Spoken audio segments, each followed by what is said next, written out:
Oremos juntos.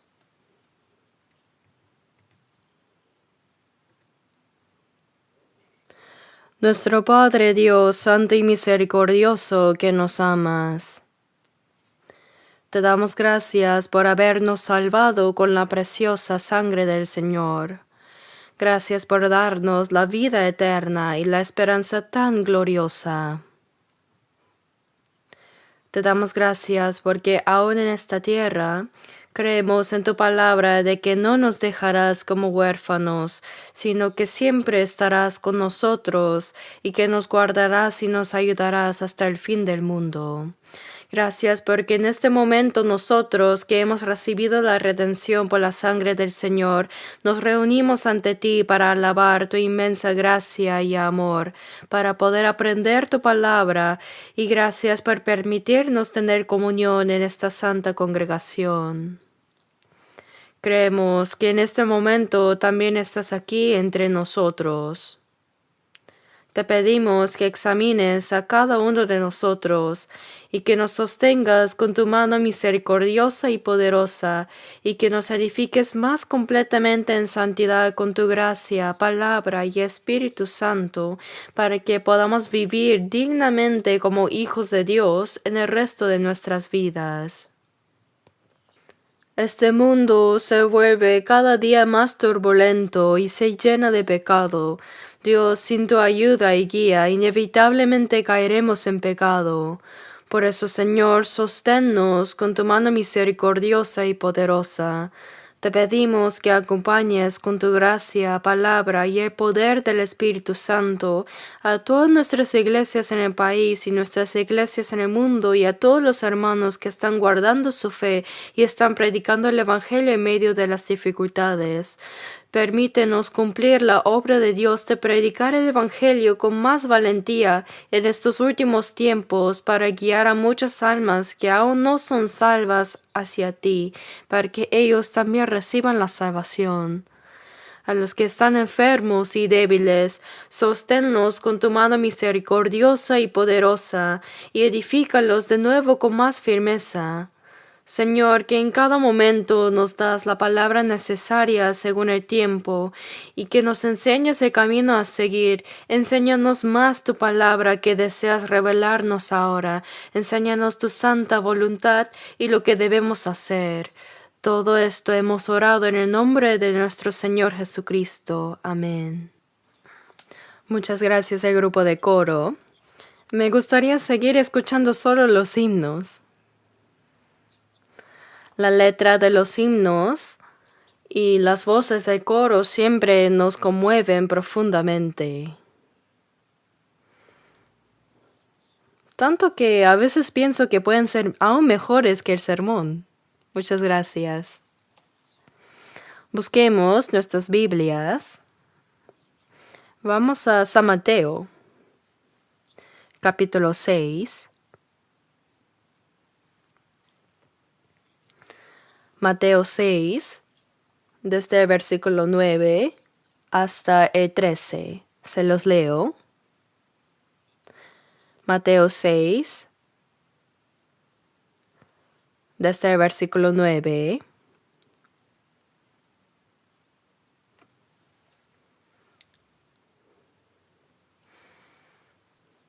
Vosotros, pues, oraréis así: Padre nuestro que estás en los cielos, santificado sea tu nombre. Venga tu reino, hágase tu voluntad, como en el cielo, así también en la tierra. El pan nuestro de cada día, dánoslo hoy, y perdónanos nuestras deudas, como también nosotros perdonamos a nuestros deudores. Y no nos metas en tentación, mas líbranos del mal.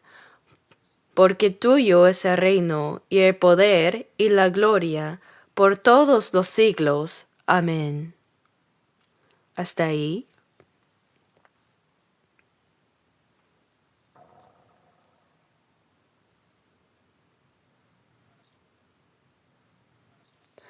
¿Pasaron bien el año nuevo?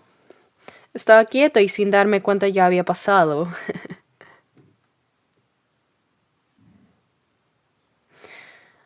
Bueno, así ya pasó el año nuevo según el calendario solar y también lunar. Un año ha terminado y otro año nuevo ha comenzado. Han sumado un año más a su edad, ¿verdad? Seguramente se han vuelto más maduros también, ¿no? Ya que ahora tienen un año más, también creo que su vida cristiana ha crecido mucho más. El día de la venida del Señor está cada vez más cerca también, y este mundo se vuelve más caótico y complicado.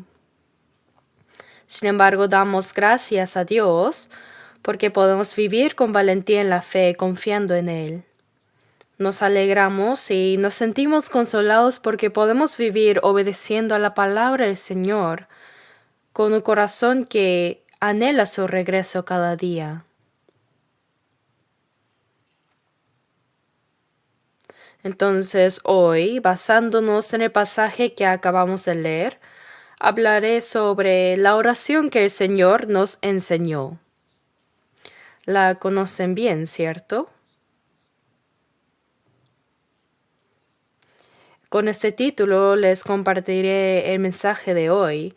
Parece sencilla esta oración, pero en ella está contenida una profunda voluntad de Dios. Por eso me preocupa si podré transmitir este mensaje correctamente.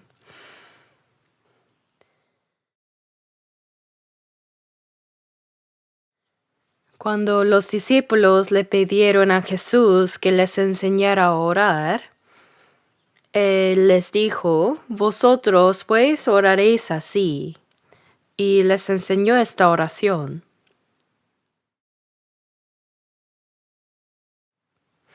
Mucha gente conoce esta oración como el Padre Nuestro. Yo también cuando iba a otra iglesia antes, al finalizar el culto el pastor decía, cantemos el himno número 3 y recitemos el Padre Nuestro. Y me gustaba porque significaba que el culto había terminado. Así muchas personas lo memorizan de manera mecánica. Repiten el Padre Nuestro de memoria sin pensar en su significado. Sin embargo, el Señor no nos dio esta oración solo para que la recitamos en el culto como parte de una ceremonia. No es algo que debamos recitar sin reflexionar, como si fuera un simple ritual. De hecho, una persona que no ha nacido de nuevo verdaderamente no puede hacer esta oración. Es una oración que deben hacer aquellos que han experimentado un verdadero nuevo renacimiento.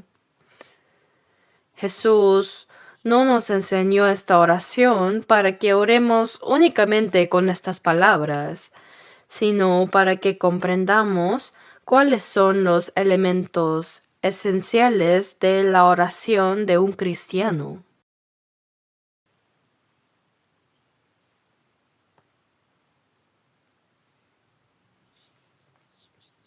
En Salmos 17:1 dice, Oye, oh Jehová, una causa justa.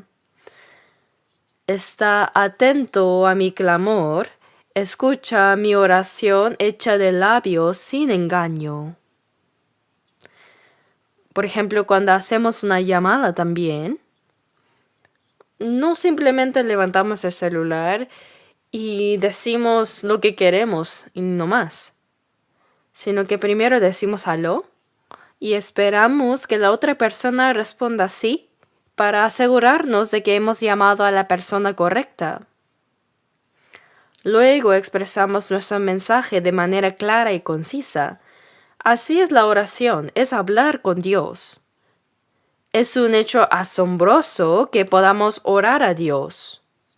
Si lo pensamos bien, podríamos preguntarnos cómo puede Dios escuchar al mismo tiempo todas las oraciones de tantas personas en el mundo. Pero no es necesario preocuparnos por eso, porque Dios no es hombre como nosotros. No importa cuántas personas oren a la vez, porque Él escucha cada oración. El problema es si es que oramos correctamente a Dios o no. Antes de orar, primero debemos estar espiritualmente conectados con Dios, ¿no? Por eso la oración comienza con Padre nuestro que estás en los cielos. En Isaías 66:1 dice, El cielo es mi trono, y la tierra estrado de mis pies. Cuando la Biblia dice que el cielo es el trono de Dios, se refiere a todo el universo. Por eso oramos diciendo, Padre nuestro que estás en los cielos. Y en Jeremías 23:24 dice, ¿Se ocultará alguno, dice Jehová, en escondrijos que yo no lo vea? ¿No lleno yo, dice Jehová, el cielo y la tierra? Dice así. No hay ningún lugar donde una persona pueda esconderse de Dios, porque Dios está en todas partes. Por eso en Salmo 139, versículo 2 dice, Dios, has entendido desde lejos mis pensamientos. Así Dios no deja de vernos porque esté lejos. Él está cerca y también lejos a la vez. En otras palabras, Él llena completamente los cielos y la tierra. Entonces no hay lugar donde Dios no esté presente. Cuando decimos, Padre nuestro que estás en los cielos, estamos reconociendo que el Dios Todopoderoso, el Creador y el Gobernante del universo, está por encima de todas las cosas. El hecho de que podamos llamar a este Dios Padre es un privilegio asombroso, ¿verdad? Dios no solo creó y gobierna el universo, sino que está por encima de todas las cosas. Él no está contenido dentro del universo, sino que lo trasciende. Por eso la Biblia dice que Él está en los cielos. ¿No es de verdad asombroso de que podemos llamar a ese Dios todopoderoso nuestro Padre? Our Father in Heaven dice, Padre nuestro que estás en los cielos. Solo pensar en esto nos conmueve, ¿verdad? El hecho de que podamos llamar a Dios que hizo todo el universo Padre es algo tan asombroso. En Juan 1:12 dice, Mas a todos los que le recibieron, a los que creen en su nombre, les dio potestad de ser hechos hijos de Dios. Cuando recibimos la salvación, nacemos de nuevo y recibimos a Cristo en nuestro corazón. En ese momento nos convertimos en hijos de Dios y Él se convierte en nuestro Padre. Por eso solo aquellos que han sido verdaderamente salvos y han nacido de nuevo pueden llamar a Dios Padre. Ser hijos de Dios es una potestad, dice. Si alguien nace como hijo de un rey, automáticamente tiene el título de príncipe. No es porque haya hecho algo para merecerlo, sino porque nació como hijo de rey, tiene ese privilegio.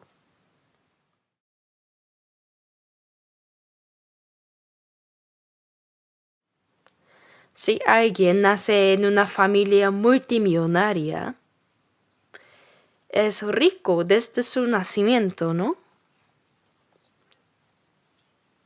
Es rico desde su nacimiento, porque es hijo de un multimillonario.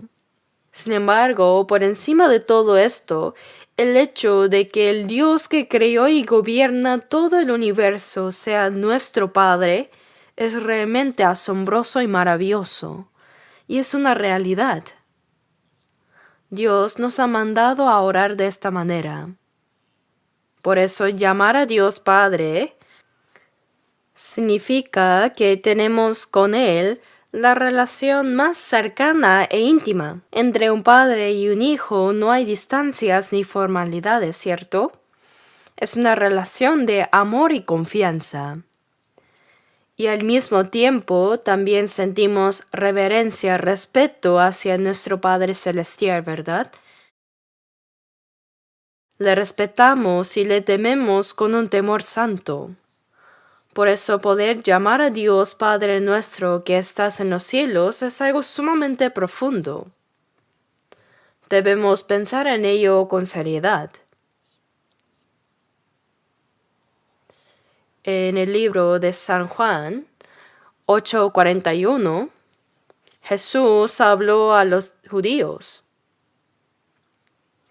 Los judíos eran descendientes de Abraham y el pueblo escogido por Dios. Entre todas las naciones de la tierra, Dios los eligió, no porque los amara solo a ellos, sino fue para revelar su gloria y su carácter al mundo a través de ellos. Por eso, los israelíes tenían un gran orgullo como el pueblo escogido de Dios. Es cierto que fueron el pueblo elegido, pero eso no significa que todos ellos fueran automáticamente salvos e irán al cielo. En 2 de Timoteo 2:10, el apóstol Pablo dijo que incluso los escogidos de Dios también deben ser salvos. Aunque Israel fue el pueblo escogido de Dios, cuando desobedecieron la ley de Dios y rechazaron a Cristo, en lugar de recibir bendición, ellos recibieron mucha maldición. Y como resultado fueron dispersados por el mundo durante más de 2000 años y sufrieron innumerables persecuciones y masacres. Ser el pueblo de Dios conlleva una gran responsabilidad. Para que sus almas sean salvadas, ellos también deben recibir a Jesucristo en su corazón y ser redimidos, al igual que nosotros. Si no son salvos, aunque sean el pueblo escogido, serán desechados delante de Dios. En Juan 8:41 vemos que los israelíes llamaban a Dios Padre. Pero Jesús les dijo claramente que Dios no era su Padre. El pueblo de Israel estaba muy orgulloso de ser el pueblo escogido por el Dios que creó el universo. Pensaban en esto con mucho orgullo.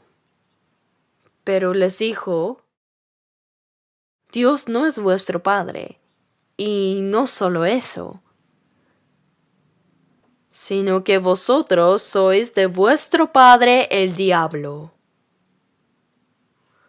Al pueblo, a los judíos que consideraban a Dios como su padre, Jesús les dijo, Dios no es su padre, sino tu padre es el diablo. ¿Por qué? Porque sus acciones demostraban que Dios no era su padre. Jesús dijo también, Él ha sido homicida desde el principio. El diablo ha sido un homicida desde el principio en el huerto de Edén. Él separó a Adán y Eva de Dios y los condujo a la muerte. Y a lo largo de toda la historia, Él tentó al hombre. Lo engañó y lo alejó de Dios para hacerlo pecar. Y fue ese mismo Satanás quien obró en los corazones de los judíos para que rechazaran a Cristo y para que lo crucificaran. Por eso Jesús dijo, Él ha sido homicida desde el principio y no ha permanecido en la verdad porque no hay verdad en Él. Cuando habla mentira, de suyo habla. Es decir, Satanás no solo dice mentiras, sino que las dice como si fueran verdad. Porque es mentiroso y padre de mentira. Todas las mentiras provienen de Satanás. Por eso Jesús les dijo, vosotros sois de vuestro padre el diablo. Y los deseos de vuestro padre queréis hacer.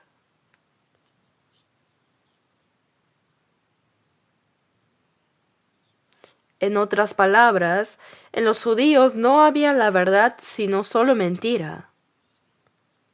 Hablaba mentiras como si fuera natural.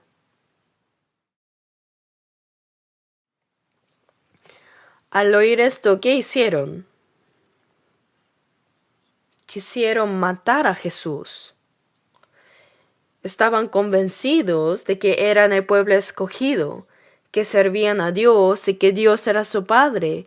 Pero cuando Jesús les dijo que en realidad su padre era el diablo y que estaban haciendo las obras de su padre el diablo, ¿qué hicieron los judíos?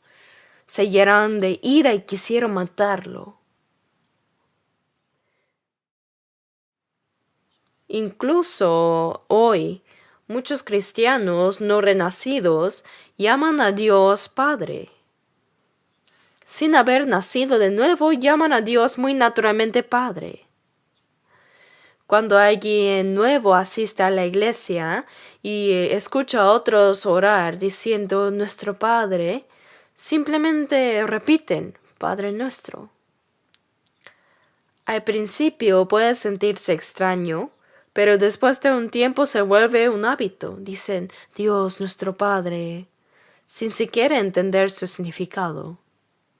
Pero ¿cuándo Dios se convirtió en su Padre? ¿Cuándo nacieron de nuevo? Nacer de nuevo significa que así como nacemos físicamente de nuestros padres, también debemos nacer espiritualmente de Dios al recibir a Jesucristo en nuestro corazón. Solo aquellos que han nacido de Dios llegan a ser hijos de Dios. Pero muchos que nunca ni siquiera han nacido de nuevo llaman a Dios Padre solo por costumbre. Incluso pueden orar de manera muy elocuente. ¿Saben? Eso es como levantar un celular y hablar sin que haya nadie al otro lado. Uno dice todo lo que quiere y terminando dice, bueno, voy a colgar, ¿ya? ¿Qué importa si cuelga o no? ¿Con quién estaba hablando realmente? Si alguien puede orar correctamente, eso significa que tiene una relación correcta con Dios. Y si alguien puede orar correctamente, significa que su vida cristiana también está en lo correcto. La oración no es un simple ritual.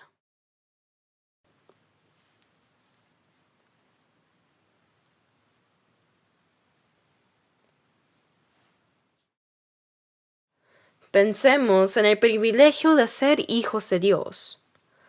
No hay nada más asombroso que eso. El creador de todo el universo, el que está por encima de toda la creación.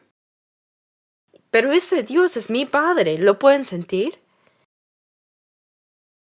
Es una verdad tan impresionante, pero para los que han sido salvos es una realidad. Debemos creerlo y debemos vivir con el orgullo de ser hijos de Dios. Ahora abramos en Salmos 103. Salmos 103.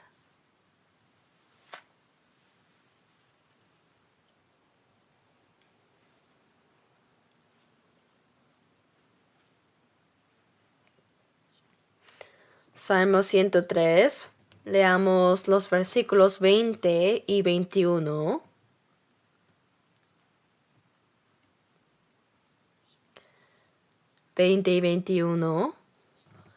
Bendecid a Jehová vosotros sus ángeles, poderosos en fortaleza, que ejecutáis su palabra, obedeciendo a la voz de su precepto. Bendecid a Jehová, vosotros todos sus ejércitos, ministros suyos, que hacéis su voluntad. Leamos juntos el versículo 22. Bendecid a Jehová vosotras todas sus obras, en todos los lugares de su señorío. Bendice, alma mía, a Jehová. Aquí se menciona a los ángeles. Dice, vosotros sus ángeles, poderosos en fortaleza, que ejecutáis su palabra. Habla de su poder. ¿Saben que después de Dios, los seres más poderosos son los ángeles?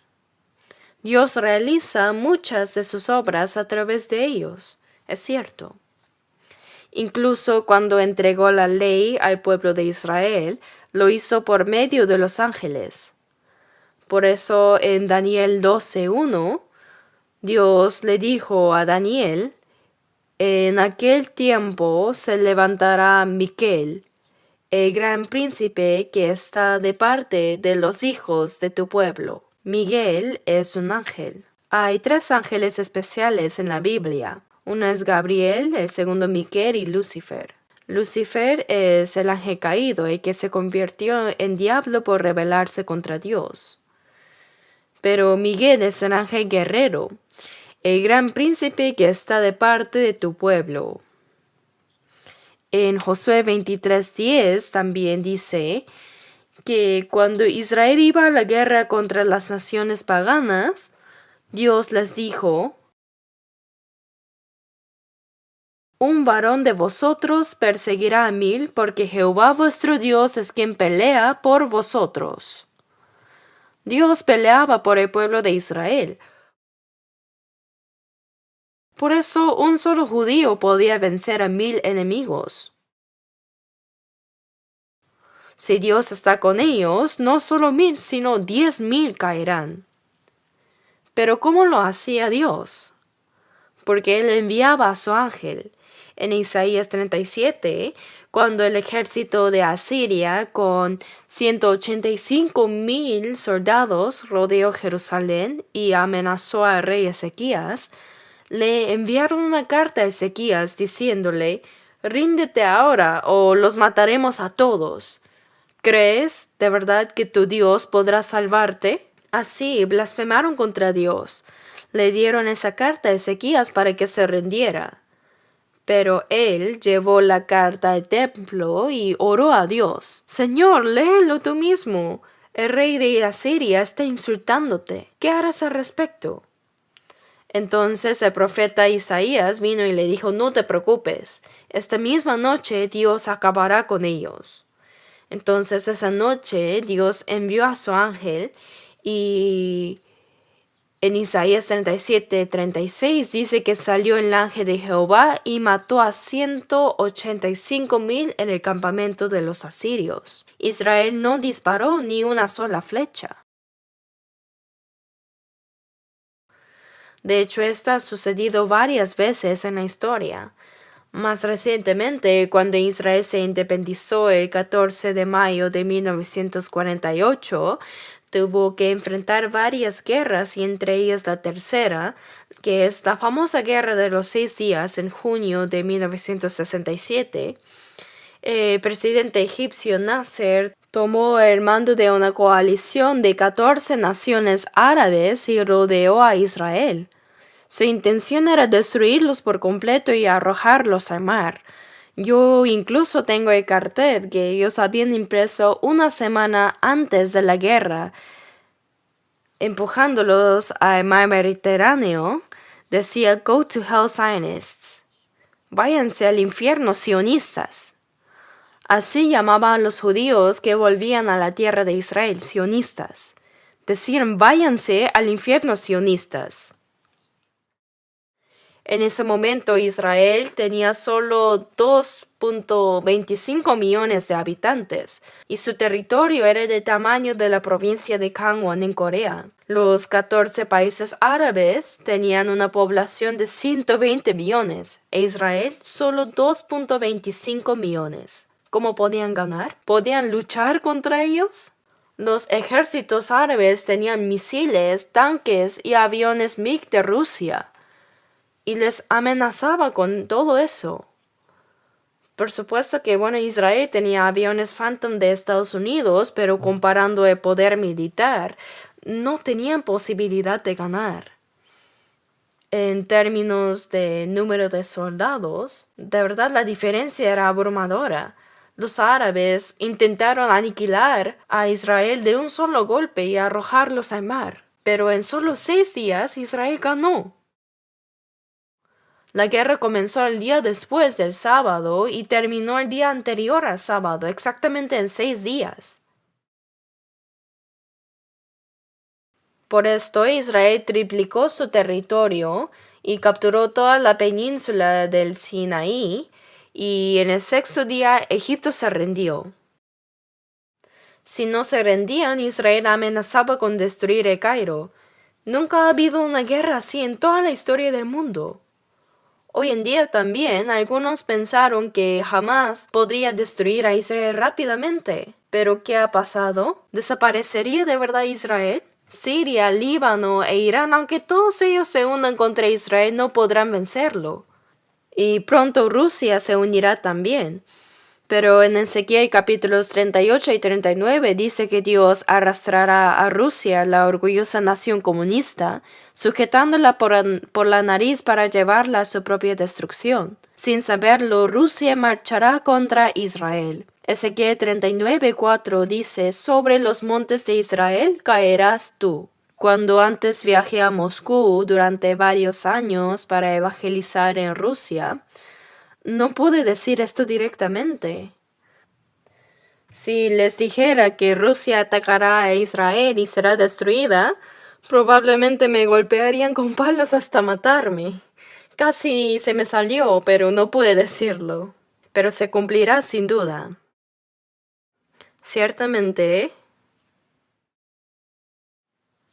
Dios pelea por Israel a través de sus ángeles y lo ayuda. Salmo 103 dice: poderosos en fortaleza, que ejecutáis su palabra, ¿no?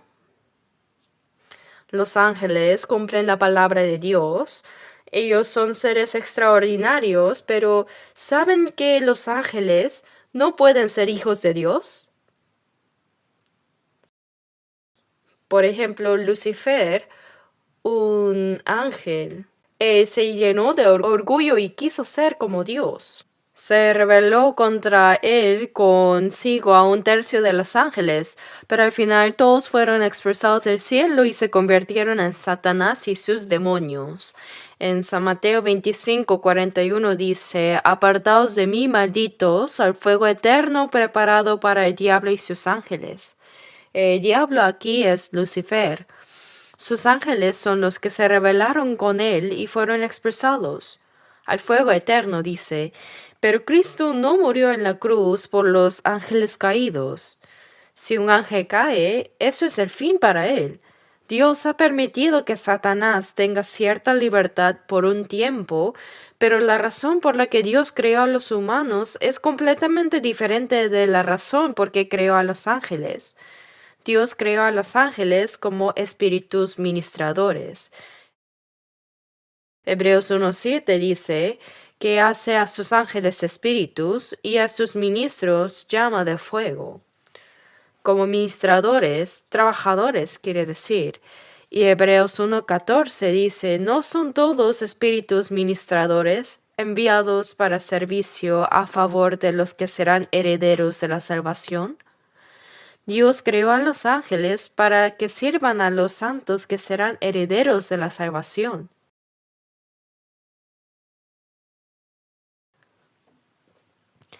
La razón por que Dios creó a los humanos fue para darles la posición que Lucifer codiciaba tanto. Sin embargo, hay una prueba que deben superar antes. Tienen que pasar por la tentación del diablo, que fue expulsado por querer ser como Dios. Por eso Dios está usando temporalmente al diablo. Deben vencer su tentación para obtener el derecho de ser como Dios. Lo claro es que Dios nunca murió por los ángeles. Ellos no pueden ser los hijos de Dios ni la esposa de Cristo. Los ángeles son simplemente espíritus ministradores. Por eso Hebreos 1:5 dice que Dios nunca ha llamado hijo a ningún ángel. Antes una vez alguien me dijo que había descubierto un gran secreto de la Biblia. Le pregunté cuál es y me respondió: ¿sabía usted que Jesús era un ángel? Dios escogió a uno de los ángeles y dijo: tú eres mi hijo. Eso dijo. Jesús fue uno de los ángeles que fue escogido como el Hijo de Dios, según él. Me dijo que eso estaba en Hebreos 1:5. Así que lo busqué y ¿qué dice? Hebreos 1:5 dice, porque ¿a cuál de los ángeles dijo Dios, jamás mi hijo eres tú? Significa que nunca lo dijo. Hay que leer bien la Biblia. Dice que ni una vez llamó a sus ángeles su hijo. Él dijo, ¿a cuál? Se le fue este punto más importante y leyó todo lo demás a este señor.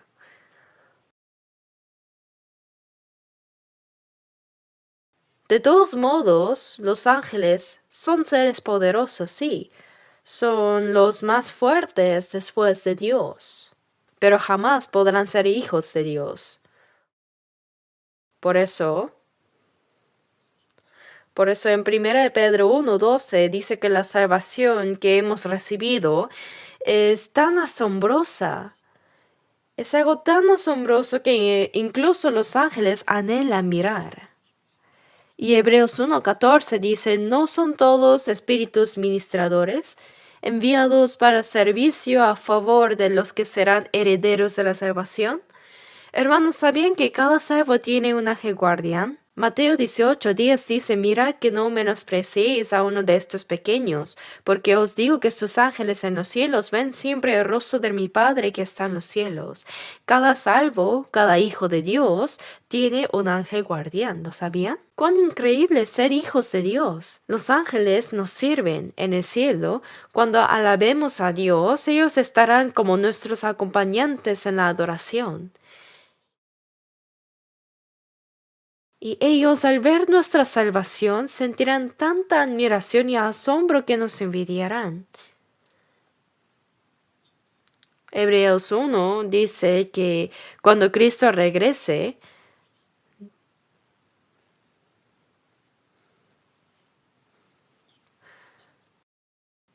cuando Jesús regrese, Dios traerá a su primogénito al mundo otra vez. Jesús aquí ya no es el unigénito, sino que ahora es el primogénito. Busquemos Romanos 8 un momento. Romanos 8, versículo 14. Romanos 8, versículos 14 al 17.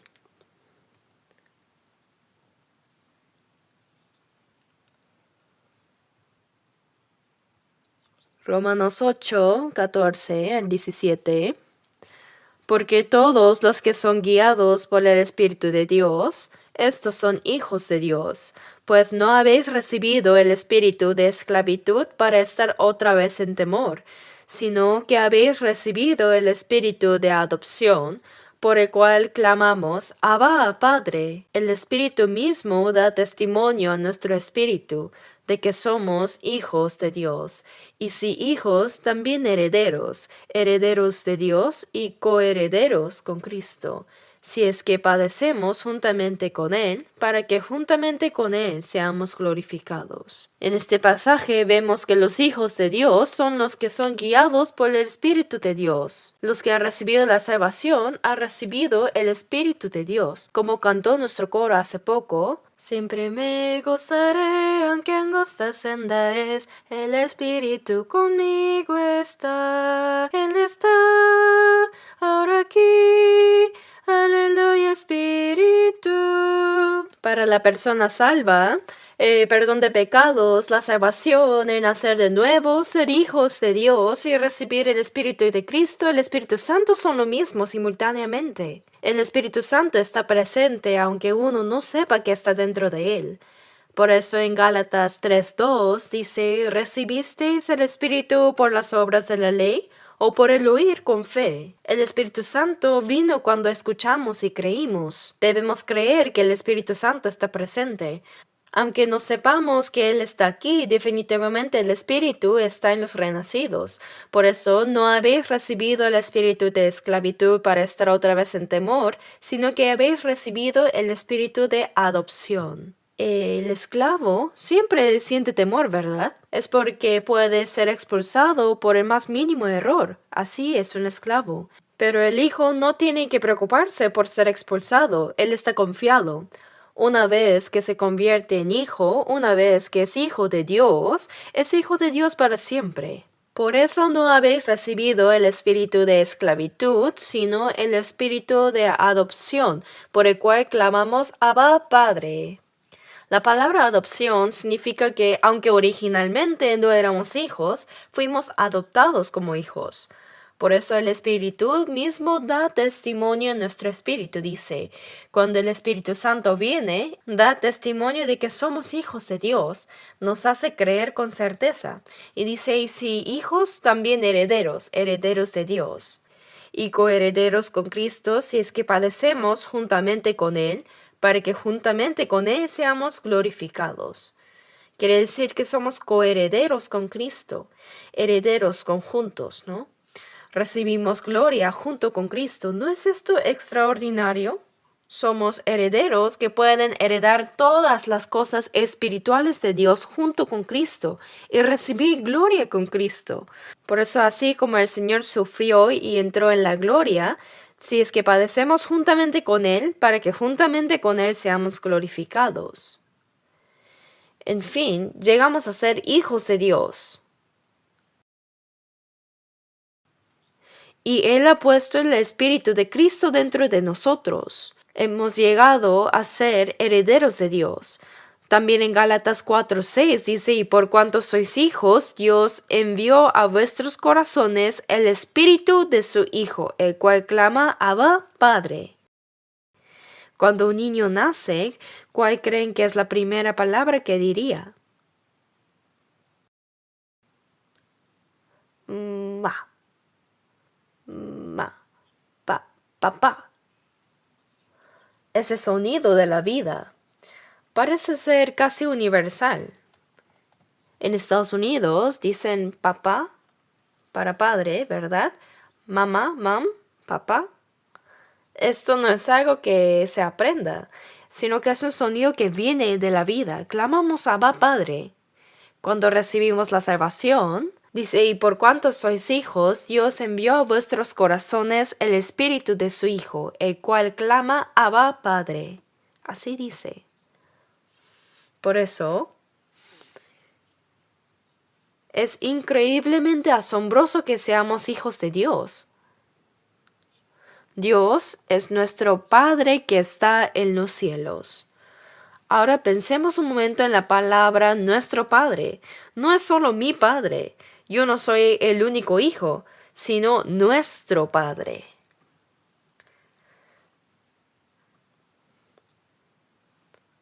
Había mujeres que fueron a la tumba después de la resurrección de Jesús, y entre ellas estaba María Magdalena, quien fue a la tumba de Jesús para ungirlo con perfume. Y se encontró con Jesús resucitado. Jesús le dijo, ve a mis hermanos, refiriéndose a los discípulos, y diles, subo a mi Padre y a vuestro Padre, a mi Dios y a vuestro Dios. Los llamó mis hermanos, my brothers, mi Padre, my Father and your Father. Mi Padre es vuestro Padre, hermanos. ¿No sienten algo conmovedor en el corazón cuando leen estas palabras? ¿Las leen nomás? Mi Padre es ahora vuestro Padre, y mi Dios es vuestro Dios. Estamos en la misma posición que Jesús. Antes de que Jesús muriera, Él era el unigénito. Unigénito significa el único hijo. Solo había uno. Pero si el grano de trigo no cae en la tierra y muere, queda solo, pero si muere, lleva mucho fruto. Jesús es el Hijo de Dios que cayó del cielo a la tierra y murió. El unigénito murió para dar nacimiento a muchos hijos. Después de su resurrección, Jesús ya no es el unigénito, sino que se convirtió en el primogénito entre muchos hermanos. El primogénito, ¿lo saben? Se convirtió en el hermano mayor. Por eso en Hebreos 1:6 dice, y otra vez cuando introduce al primogénito en el mundo. Cuando vino por primera vez, vino como el unigénito, pero después de su muerte y resurrección, ahora es el primogénito. Mis hermanos, mi Padre y vuestro Padre. Ahora Jesús, quien santifica, y nosotros que somos santificados, hemos nacido de Dios. Por eso dice que Jesús no se avergüenza de llamarlos hermanos. Él nos llamó mis hermanos. Jesús es el hermano mayor y nosotros somos sus hermanos menores. ¿No es asombroso? Ahora Jesús ya no es el primogénito porque han nacido hermanos menores. Así que nos hemos convertido en hermanos de Jesús, quien puede llamar a Dios Padre. Y nosotros, los salvos, no somos los únicos salvos, sino que hay muchos hermanos que han sido salvos, ¿verdad? Cuando las hermanas son salvas, más que hermano o hermana, espiritualmente todos somos hermanos. En la Biblia dice hermanos. Dios solo ama a los hijos. Por lo tanto, no hay espíritu de hija. Es el espíritu de hijo. Una vez alguien dijo, Dios, aquí están los hijos e hijas de Dios. Pero pensándolo bien, Dios no tiene hijas, solo tiene hijos. Porque nos dio el espíritu de hijo. ¿Lo saben, hermanas? No es espíritu de hija, sino de hijo. Por eso, ahora hemos recibido la autoridad de ser hijos de Dios. Recibimos este privilegio.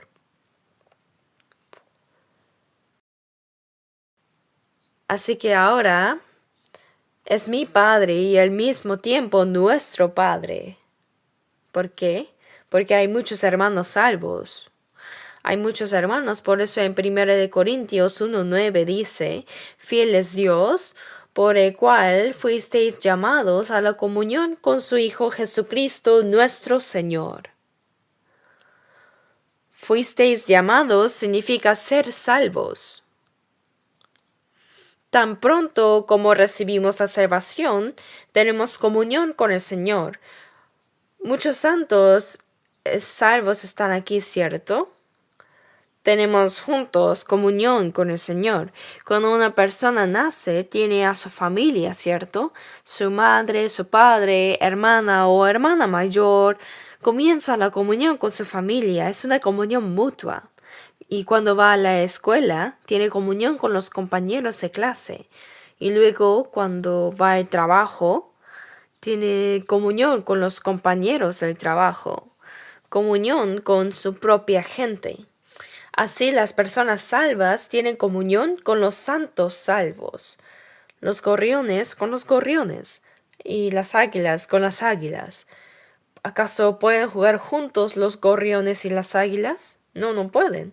Según su especie, nosotros, los salvos, tenemos comunión entre los cristianos renacidos. No estoy solo. Por eso dice, fiel es Dios. Y ahora en Efesios 4:13,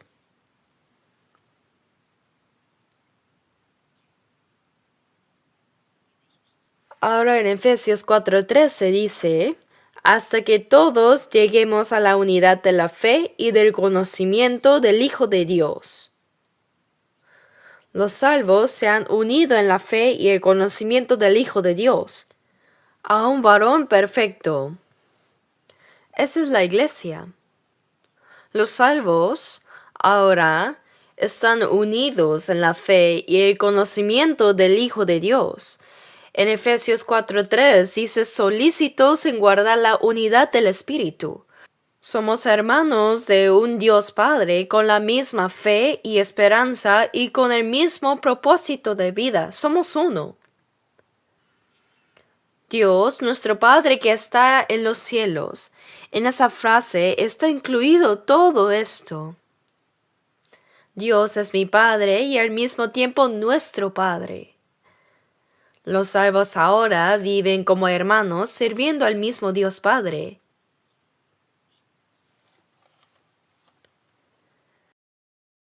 Así que ahora veamos por un momento Efesios 2. Efesios capítulo 2, versículo 19.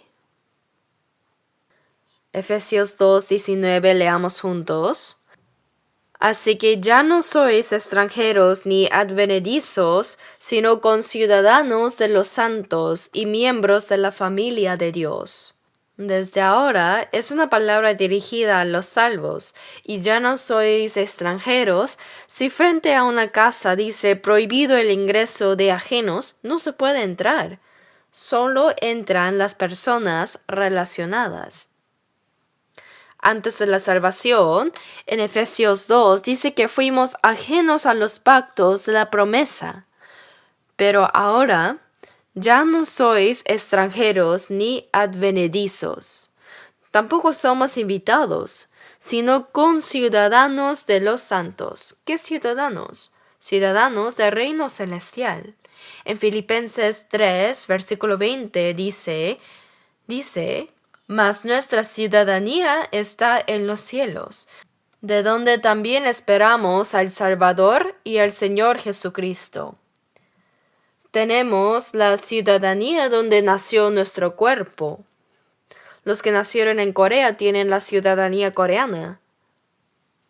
Así, al nacer de nuevo, somos ciudadanos del reino celestial. Nuestra ciudadanía está en los cielos.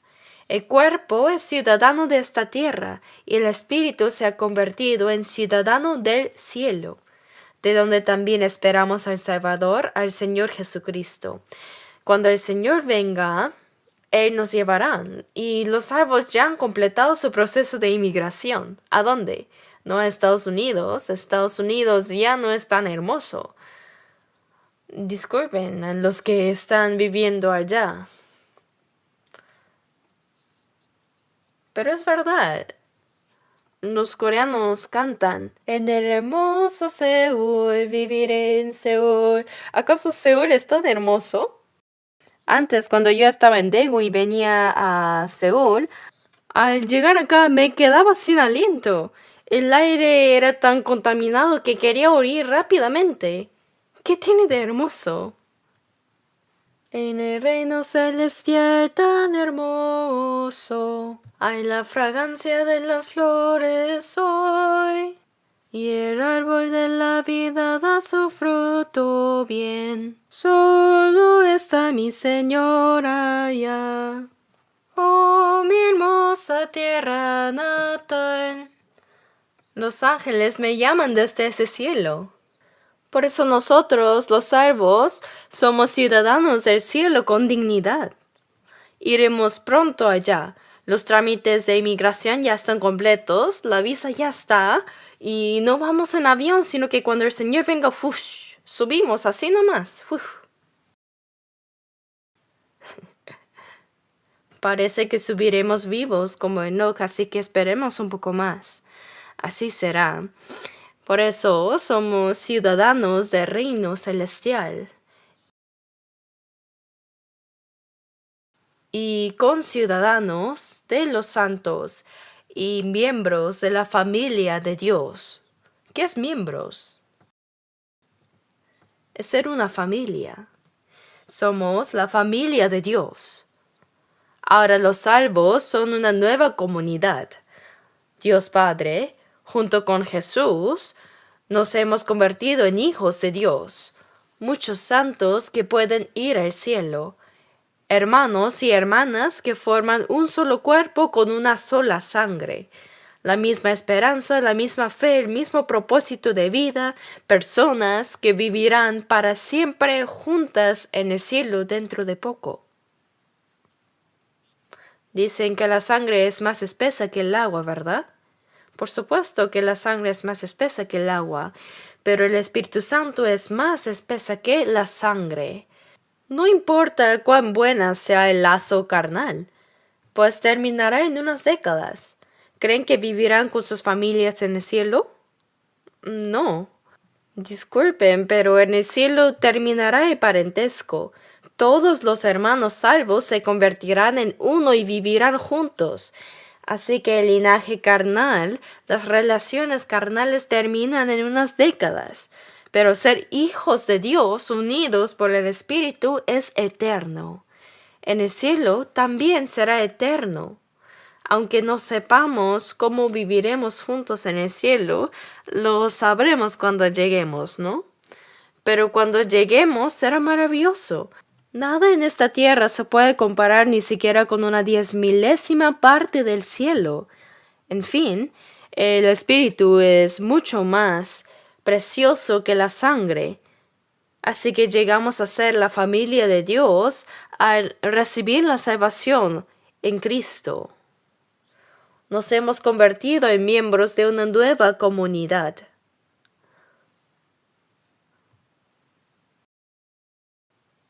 Por eso en Efesios 3:20, la palabra nosotros aparece muchas veces en la Biblia.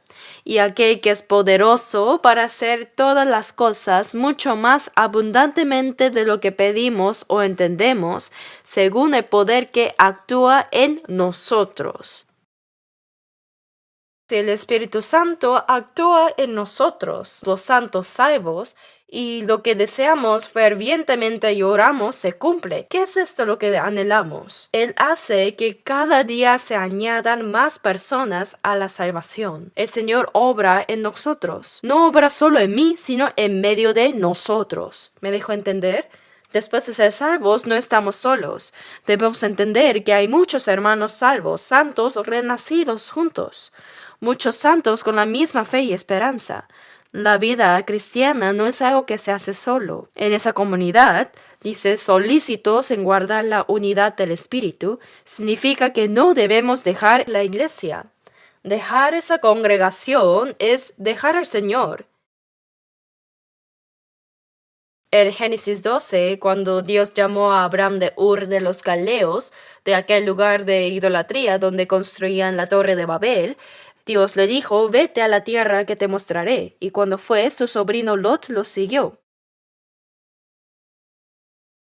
Pero cuando llegaron a la tierra de Canaán, los pastores de Abraham tenían muchos animales, ovejas y ganado, y Lot también tenía sus siervos y ganado. Entonces, el problema fue que los pastores de Abraham y los de Lot peleaban entre sí por los mejores pastos. Así que Abraham le dijo a Lot, no hay ahora altercado entre nosotros dos, entre mis pastores y los tuyos, porque somos hermanos. ¿Está bien dejar que los pastores peleen entre sí? Hay que reprenderlos. Entonces Lot debió haber reprendido a sus pastores y jamás debió haber apartado de Abraham. Cuando salió el principio, siguió a Abraham, ¿verdad? Estar con Abraham es estar con Dios. Abraham le dijo, si te incomoda vivir conmigo, puedes irte. Dijo, si fueres a la mano izquierda, yo iré a la derecha, y si tú a la derecha, yo iré a la izquierda. Elige tú primero.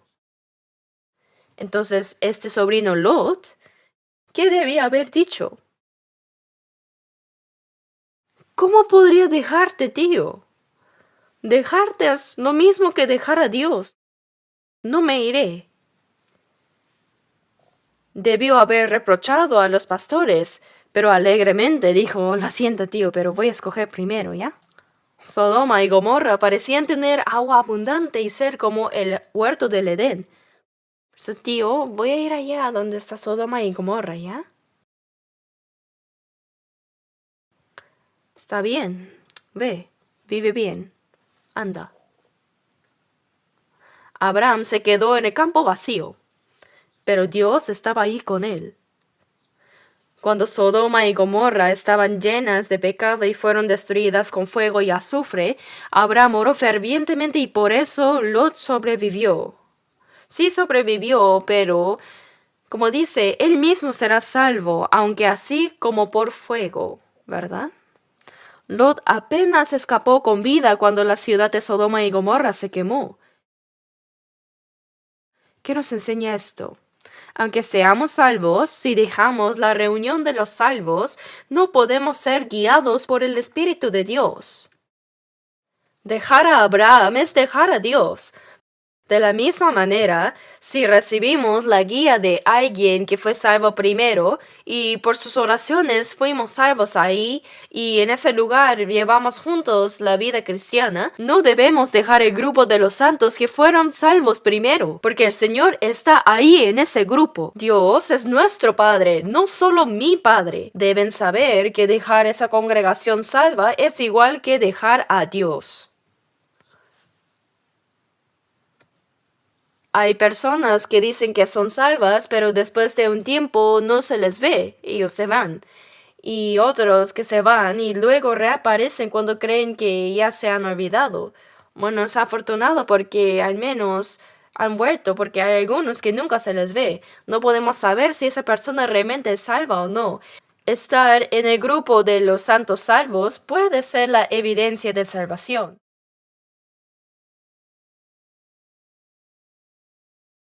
Así que leamos juntos Romanos 14, versículos 7 y 8 por un momento. Romanos 14,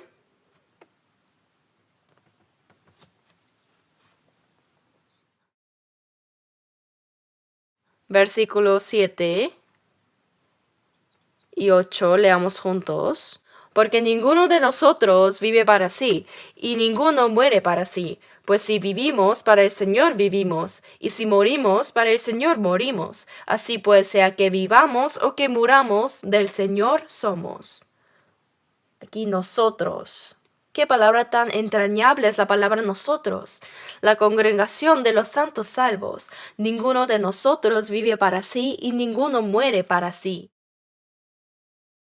Es algo normal, no es nada especial. Cuando somos salvos, viviré para el Señor, moriré para el Señor, viva o muera que soy del Señor. Esto es verdad. Mi alma y mi cuerpo no son míos, sino del Señor, todos nosotros. Por eso ninguno de nosotros vive para sí, y ninguno muere para sí. ¿Qué pagaré a Jehová por todos sus beneficios para conmigo? Si somos salvos, somos personas que vivimos juntos para corresponder a la gracia de Dios. Pues si vivimos para el Señor, vivimos, y si morimos para el Señor, morimos, ¿verdad? Es natural, no es nada especial. Pero yo no. Yo sí vivo para mí, sufro para mí y voy a morir para mí. Entonces algo está mal. Ahora somos personas que compartimos el mismo destino en la comunidad de los hijos de Dios para el Señor. Cooperamos juntos para el Señor y por el Evangelio del Señor para la gloria de Dios, según su palabra.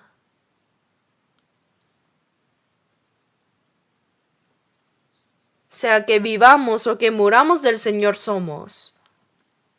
En 2 Corintios 5:15 dice, y por todos murió. El Señor murió por nosotros, y por eso fuimos vivificados, para que los que viven ya no vivan para sí, sino para aquel que murió y resucitó por ellos. La persona salva ya no vive para sí misma. Eso es normal. Vivimos para el Señor que murió y resucitó por nosotros. Piénsenlo bien. Si no fuera así, ¿no sienten en sus conciencias que algo está mal? ¿Piensan que ser uno solo significa reunirse los domingos para orar, cantar y tener comunión como hermanos? ¿No deberíamos compartir la misma esperanza, el mismo propósito de vida y el mismo destino, ya sea que vivamos o muramos? Todo es para la gloria de Dios. Así que ahora estamos en esta manada que se llama nosotros.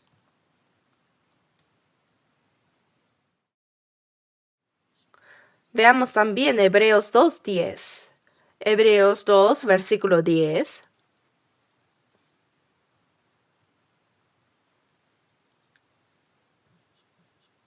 Hebreos 2:10. Porque convenía a aquel por cuya causa son todas las cosas, y por quien todas las cosas subsisten, que habiendo de llevar muchos hijos a la gloria, perfeccionase por aflicciones al autor de la salvación de ellos. Por quien son todas las cosas, significa que Él creó todas las cosas y las gobierna y preserva. De quien proceden todas las cosas. Quiere decir que el Creador gobierna y preserva todo lo creado. Este Creador, nuestro Señor, habiendo de llevar muchos hijos a la gloria, dice: Jesús murió en la cruz como un grano de trigo para dar nacimiento a muchos hijos, habiendo de llevar muchos hijos a la gloria. Convenía que perfeccionase por aflicciones al autor de la salvación de ellos. Significa que era conveniente que el Señor de la salvación muriera como un grano de trigo.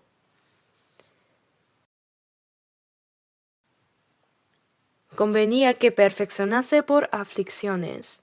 Un grano de trigo debe morir para dar fruto y dar nacimiento a muchos hijos de Dios, para llevar muchos hijos a la gloria de Dios, ¿verdad? Así que el versículo 11 dice: Porque el que santifica y los que son santificados de uno son todos, por lo cual no se avergüenza de llamarlos hermanos. El que santifica es el Señor. Jesús es el Hijo de Dios, el unigénito. Nosotros somos nacidos de Dios. Como nacimos del mismo, no se avergonzó de llamarnos hermanos. Por eso Jesús resucitado dijo: Ve a mis hermanos y diles: Sube a mi Padre y a vuestro Padre, a mi Dios y a vuestro Dios. Ahora nos hemos convertido en hijos de Dios junto con Jesús. Llegamos a ser participantes de la gloria con Dios. Es algo maravilloso.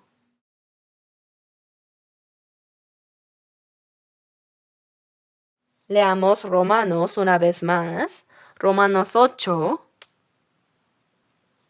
Romanos 8. Versículo 29. Romanos 8, 29, leamos juntos. Porque a los que antes conoció, también los predestinó para que fuesen hechos conformes a la imagen de su Hijo, para que Él sea el primogénito entre muchos hermanos. Sí, aquí dice: a los que antes conoció. Dios planeó y conoció de antemano que nos salvaría. También los predestinó para que fuesen hechos conformes a la imagen de su Hijo. El propósito de nuestra salvación es darnos el Espíritu del Hijo y hacernos conformes a su imagen. ¿Qué significa recibir el Espíritu del Hijo y ser conformes a su imagen? El hermano menor debe parecerse al mayor, ¿verdad? Jesús es el primogénito de Dios y nosotros somos los hermanos menores. Solo hay que mirar al hermano mayor y hacer lo que él hace, el primogénito, para que él sea el primogénito entre muchos hermanos. Él es el primogénito y nosotros somos los hermanos menores. Por eso debemos imitar la imagen del Hijo de Jesús. En Jesús llegamos a ser hijos de Dios, y los santos salvos tienen comunión con el Señor. Debemos imitar cada vez más al Señor, ¿cierto? Los que son salvos, Dios nos predestinó para ser conformes a la imagen del Hijo. En Gálatas 4:19, el apóstol Pablo dijo: Hijitos míos, por quienes vuelvo a sufrir dolores de parto, hasta que Cristo sea formado en vosotros. La madre, al dar luz, en los tiempos antiguos, algunas morían durante el parto. Cuán doloroso es, ¿no? Los que no dieron a luz no podrán entenderlo. Y criar también. ¿Es suficiente solo con dar a luz? Hay que criarlos. Los padres se esfuerzan y trabajan toda la vida por sus hijos. ¿Qué son los hijos? Para estos Gálatas, el apóstol Pablo sufrió dolores de parto para llevarlos a la salvación. Y después de ser salvos, cuando todavía no entendían qué significaba vivir según el Espíritu, los legalistas vinieron y confundieron su fe. Por eso dice, hasta que Cristo sea formado en vosotros, yo vuelvo. La palabra vuelvo significa que aunque ya se esforzó para predicarles el Evangelio y llevarlos a la salvación, ahora vuelve a sufrir dolores de parto hasta que Cristo sea formado. Cristo debe ser formado en nosotros, ¿sí? Por eso, nos salvó para que imitemos la imagen del Hijo, y la imagen de Cristo debe formarse gradualmente en nosotros. Debemos parecernos cada vez más al Señor. En Romanos 8:17 dice, y si hijos, también herederos, herederos de Dios y coherederos con Cristo. Junto con Cristo, el que dice que permanece en mí debe andar como Él anduvo. Uno debe andar como anduvo el Señor poco a poco. Lo que hablamos, pensamos y hacemos debe parecerse cada vez más al Señor. En 1 Corintios 13, el apóstol Pablo dijo, cuando yo era niño hablaba como niño, pensaba como niño, juzgaba como niño, mas cuando ya fui hombre dejé lo que era de niño. ¿Qué es la madurez cristiana? Nuestra fe debe crecer gradualmente y nuestra forma de hablar, pensar y actuar debe parecerse cada vez más al Señor, ¿verdad? Debemos imitar cada vez más al Señor y cuando Él venga, hasta este cuerpo será transformado en un cuerpo glorioso como el del Señor. Así como el gusano que comía hojas entra en su capullo y sale convertido en mariposa y vuela, también la cigarra no se convierte en cigarra inmediatamente, sino que tiene un proceso de 7 años. Luego se quita su caparazón y vuela de repente. Así, debemos parecernos cada vez más al Señor hasta ser como Él cuando venga. Dicen que son salvos, pero cuando vemos cómo hablan, actúan y viven, siguen igual que antes. Bueno, no sé. ¿De verdad serás salvo? ¿Realmente? La salvación no es una teoría. Debe convertirse en verdad. Debemos parecernos cada vez más al Señor. Por eso en Colosenses 3, versículos 9 y 10 dice, habiéndoos despojado del viejo hombre con sus hechos y revestido del nuevo, el cual conforme a la imagen de que lo creó, se va renovando hasta el conocimiento pleno. El viejo hombre, antes de la salvación, ¿verdad? Hay que despojarnos del viejo hombre con sus hechos y revestirnos del nuevo, el cual conforme a la imagen de que lo creó.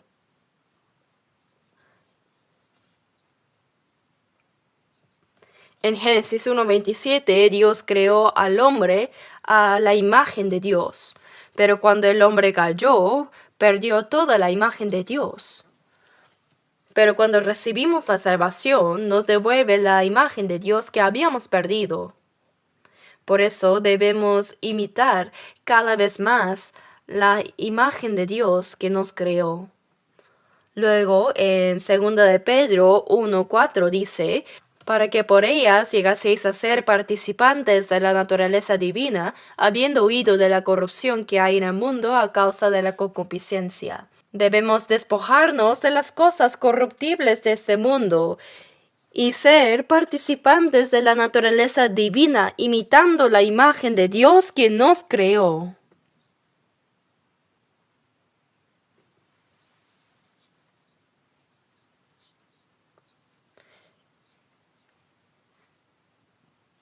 En Mateo 5:48 dice, sed pues vosotros perfectos como vuestro Padre que está en los cielos es perfecto. ¿Cómo podemos ser perfectos como Dios? Si el Padre es excelente, el Padre le dice a su Hijo, sé como yo. No le dice que está bien hasta la mitad nomás, sino que dice, sé como yo, por lo menos. Aunque no pueda ser mejor, quiere que por lo menos sea como Él, el Padre. Sed pues vosotros perfectos como vuestro Padre que está en los cielos es perfecto. Debemos asemejarnos a Él cada vez más. Cuando ven a un monje en el templo, ¿a quién se parece? A Buda. Miren qué benevolente han hecho a Buda. Cuando los ven golpeando el gong de madera todos los días, parece que se van asemejando poco a poco de verdad. La benevolencia fluye de ellos. Alguien dijo, el monje se va pareciendo a Buda, pero ¿a quién deben parecerse los cristianos? Puesto los ojos en Jesús, el autor y consumador de la fe. En Hebreos 12, cuando dice que miremos al Señor que nos perfecciona, es como un pintor que pone el modelo frente a él y lo pinta en su lienzo, copiando exactamente el rostro. Cuando estaba en Moscú, vi a un artista sentado dibujando rostros de personas. Y alguien me dijo, pastor, que le haga un retrato. Así que dije, bueno, ¿por qué no? Y lo dibujó muy rápido. Era idéntico a mí. Así que lo enmarqué y lo colgué. Lo dibujó muy bien. Dibujaba al toque con el lápiz. Puestos los ojos en Jesús, el autor y consumador de la fe. Significa que así como un pintor traslada cada cabello y cada ceja todo a su lienzo, así debemos trasladar todo lo del Señor a nuestro corazón y a nuestra vida. Debemos parecernos cada vez más al Señor.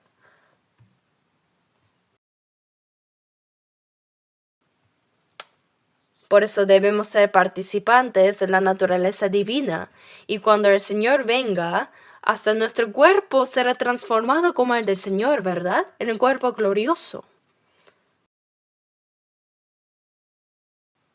¿Están cambiando poco a poco? ¿Sí? Sí. Con confianza. Estamos cambiando, aunque sea poco a poco. Queda poco tiempo para que el Señor venga, así que debemos cambiar rápidamente. El apóstol Pablo dijo, mas cuando ya fui hombre dejé lo que era de niño. Los niños, después de ser salvos, son inmaduros, pero al madurar ahora debemos imitar al Señor. Esta es la evidencia de que somos hijos de Dios. Padre nuestro que estás en los cielos. Poder llamarlo así no será en vano. Debemos pensar en el Padre y asemejarnos a Él. Por eso Jesús dijo, el que me ha visto a mí, ha visto al Padre. Jesús es Dios manifestado en forma de hombre. El amor de Dios, la benignidad de Dios, el poder de Dios, toda la naturaleza de Dios se manifestó a través de Jesús en forma humana. Ahora nosotros, habiendo recibido la vida del Señor a través de Jesús, debemos parecernos cada vez más al Señor a través de Jesús. Veamos por un momento 1 de Juan capítulo 3, 1 de Juan 3. 1 de Juan 3, versículos 1 al 3. Leamos juntos lentamente. Mirad cuál amor nos ha dado el Padre para que seamos llamados hijos de Dios. Por esto el mundo no nos conoce, porque no le conoció a Él. Amados, ahora somos hijos de Dios, y aún no se ha manifestado lo que hemos de ser, pero sabemos que cuando Él se manifieste, seremos semejantes a Él, porque le veremos tal como Él es, y todo aquel que tiene esta esperanza en Él se purifica a sí mismo, así como Él es puro. Lean estas palabras en sus casas una y otra vez. Ahora somos hijos de Dios. Tiene un significado extraordinario. Mi Padre que está en los cielos y al mismo tiempo nuestro Padre. Nosotros somos así, para que seamos llamados hijos de Dios. Por esto el mundo no nos conoce porque no le conoció a Él. Si no conocen al Padre, ¿cómo pueden conocer al Hijo, verdad? Ahora somos hijos de Dios, pero aún no se ha manifestado lo que hemos de ser, ¿cierto? Siendo hijos de Dios, hay a veces que pasamos hambre, nos cansamos, enfermamos y somos pobres siendo hijos de Dios. Cuando Jesús no había comido por 40 días, cuando fue tentado por el diablo, estaba extremadamente agotado. Entonces el diablo apareció y dijo, ¿eres realmente el Hijo de Dios? ¿Por qué sufres tanta hambre siendo el Hijo de Dios? ¿Por qué estás muriendo? Si tú eres el Hijo de Dios, convierte estas piedras en pan y come. Esa fue la primera tentación. Siendo Hijo de Dios, ¿por qué eres tan pobre? ¿Por qué eres tan miserable? ¿Acaso Jesús dijo, cierto, me había olvidado? Dios puede levantar hijos a Abraham aún de estas piedras. Entonces, ¿no habría podido hacer pan de las piedras? Para ayudarnos a vencer la tentación, Jesús, teniendo el mismo cuerpo que nosotros, venció primero la tentación del diablo, incluso cuando él estaba extremadamente agotado. No solo de pan vivirá el hombre, sino de toda palabra que sale de la boca de Dios. No significa que solo debamos aprender la palabra y satisfacernos con ella, sino que la vida de obediencia a la palabra es lo primero. Cada vez que el diablo lo tentaba, Jesús decía, escrito está, escrito está. Rechazó al diablo hasta el final. Ahora nosotros somos hijos de Dios, pero siendo sus hijos, externamente aún no se ha manifestado lo que seremos. Los hijos de Dios son despreciados, odiados, pobres, miserables. Pero sin duda somos hijos de Dios.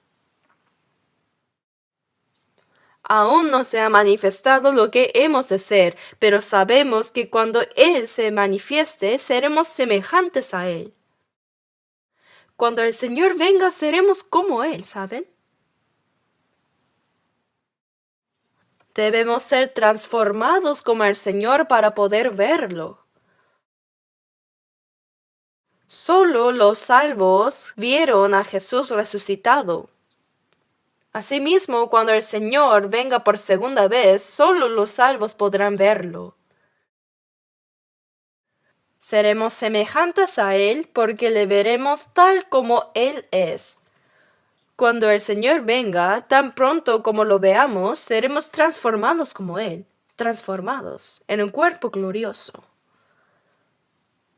Porque le veremos tal como Él es, y todo aquel que tiene esta esperanza en Él se purifica a sí mismo, así como Él es puro. Los que tienen la esperanza de ser como el Señor, no solo deben alegrarse de que serán como Él cuando venga, sino que deben purificarse como Él cada día, ¿cierto? Y a los hijos de Dios, cuando hacen mal, cuando pecan, ¿los deja así nomás? No, hay disciplina, porque Él los ama. Veamos un momento Hebreos 12 otra vez. Hebreos 12. Hebreos 12, desde el versículo 6.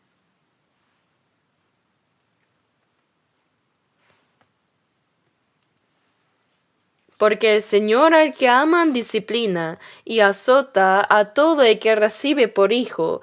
Si soportáis la disciplina, Dios os trata como a hijos. Porque ¿qué hijo es aquel a quien el padre no disciplina? Pero si os deja sin disciplina, de la cual todos han sido participantes, entonces sois bastardos y no hijos. Por otra parte, tuvimos a nuestros padres terrenales que nos disciplinaban y los venerábamos. ¿Por qué no obedeceremos mucho mejor al Padre de los Espíritus y viviremos?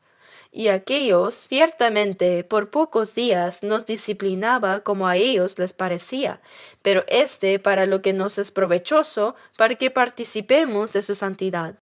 Y Dios, porque ama a sus hijos, cuando hacemos mal, nos disciplina. ¿Sí?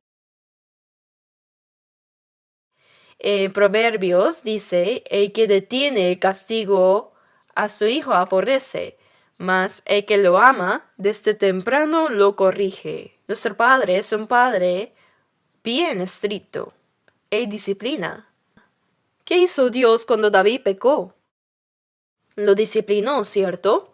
Hizo morir al hijo que tuvo David.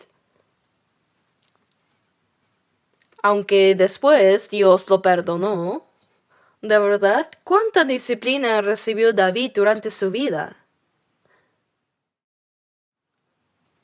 Su hijo Amnón pecó, entonces Absalón lo mató y huyó. Y cuando regresó, ese Absalón codició el trono de su padre, y David tuvo que huir de su hijo Absalón. Fue expulsado del palacio y sufrió mucho. Todo eso fue disciplina. Hermanos, sí hay disciplina. Viene de distintas formas. A veces el padre hace mal, pero el hijo recibe la disciplina. Es un caso especial. Luego puede venir la disciplina física, la enfermedad como disciplina. No toda enfermedad es disciplina, pero hay enfermedades que sí vienen así. También, materialmente, Dios puede quitar todo lo que uno tiene. La disciplina puede venir también mentalmente. Hay varios tipos de disciplina. Cuando recibamos disciplina, dice, no menospreciéis el castigo de Jehová.